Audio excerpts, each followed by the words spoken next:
Bloomington's two high schools operate on different schedules. Bloomington High School South is on a trimester schedule. Bloomington High School North is on a block schedule. District officials are considering plans to create a common schedule for both schools starting next year. But as Isabella Vesperini reports, students and parents are concerned about the potential change, and they say the district isn't hearing them out. Scarlett Irwin is a sophomore at Bloomington High School South. She likes the flexibility the trimester schedule gives her. She has 5 classes a day for 1 hour each. There's lots of different classes you can take. There's more freedom. And then, more credits, which is always nice. The proposed changes would result in each high school operating under a semester schedule. Each day, there would be 7 40-minute periods. I think it's a very terrible idea. All that would lead to is just a bunch of burnt out students and teachers. Both high schools have a designated period during the day for students to catch up on work and get help with homework or assignments. That would also potentially go away with the new schedule.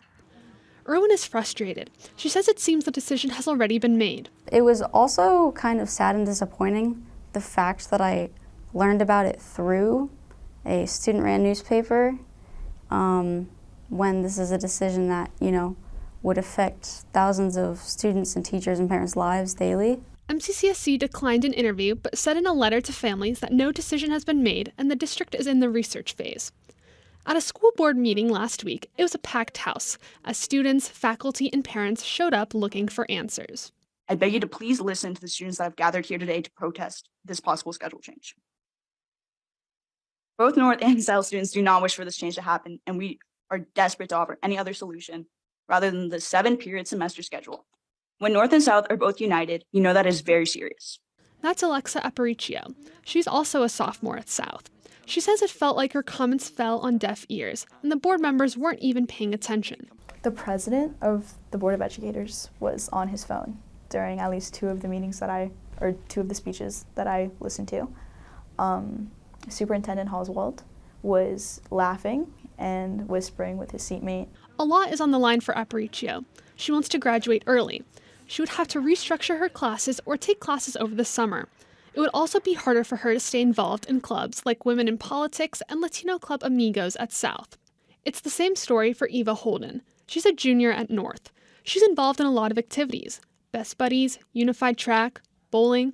She also has a part-time job. I feel like I wouldn't be able to work at all or as much. And yeah, it's already hard to balance life and school. And so I feel like that would just make it a lot harder, especially with 7 classes a day and one night to do homework.